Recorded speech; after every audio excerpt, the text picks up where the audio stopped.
Саламатсыздар ма? 4-ші сынып оқушылары. Бүгінгі біздің сабағымыз әдебиеттік оқу. Сабағымыздың тақырыбы армандар орындалады.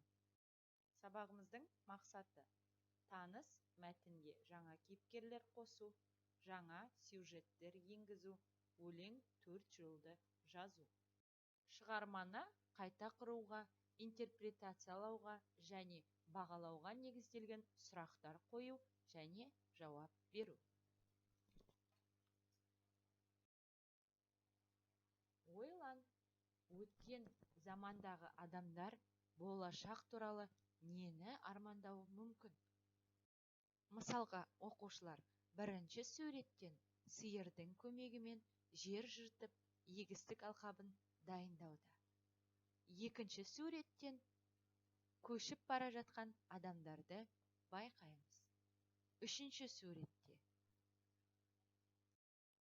майшаммен кітап оқып отыр. Ал соңғы суретте өз егінін өз қолымен жинап жүрген адамдарды байқаймыз. Оқушылар, біз қазір техниканың дамыған заманында өмір сүріп жатырмыз. Енді мына суреттегі адамдардың өмірі мен өткен күндерді қазіргі өмірмен салыстырып әңгімелеуге дайындалайық. Әрмен қарай бүгінгі біздің тақырыбымыз қанатты қиял өлеңінің авторы Бүркіт Ысқақов. 1924 жылы дүниеге келіп, 1991 жылы дүниеден озған ақын. Қарағанды облысы Нұра ауданы Көкмөлдір ауылында дүниеге келген. Отан, сенің отаның, кім жерік, тағы басқа өлеңдері бар. Орыс ақындарының шығармаларын қазақ тіліне аударған.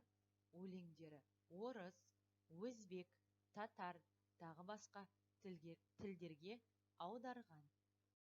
Бүгін біз қанатты қиял өлеңін түсініп оқиық. 91-ші сабақ, тақырыбы армандар орындалады. Тыңдаңдар, қазақтың жастарына ақын қандай өсиет айтып бата берді? Өнер білім бар жұрттар. Өнер білім бар жұрттар тастан сарай салғызды. Айшылық алыс жерлерден көзіңді ашып жұмғанша жылдам хабар алғызды. Аты жоқ құр арбаны 1000 шақырым жерлерге күн жарымда барғызды. Адамды құстай ұшырды, мал істейтін жұмысты отпен суға түсірді, отынсыз тамақ пісірді, сусыздан сусын ішірді. Теңізде жүзді балықтай, дүниені кезді жалықпай. Білгендерге осылар бәрі дағы анықтай, білмегенде танықтай. Біз де бекер жатпалық, осыларға таныспай. Ат өнері білінбес, бәйгеге түсіп жарыспай. Желкілдеп шыққан көк шөптей, жаңа өспірім достарым, қатарын кетті ау алысқай, ұмтылыңыз қалыспай. Біз надан боп өсірдік, иектегі сақалды, өнер жігіт көркі деп, ескермедік мақалды. Біз болмасақ, сіз барсыз, үміт еткен достарым, сіздерге бердім батамды. Ыбырай Алтынсарин.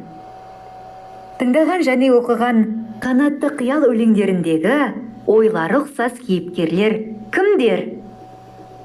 Ақындардың арманы орындалғанын қалай дәлелдейсіңдер?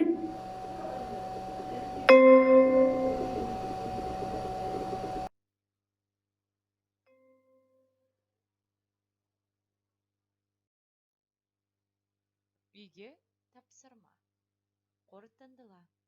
Тапсырманы баланың мамандық таңдауына не әсер етті? Тапсырманы айтуға дайындал. Айтылуы мен жазылуына байланысты кестеден қате сөзді тап. Және де қанатты қиял өлеңін емтихан оқуға дайындал.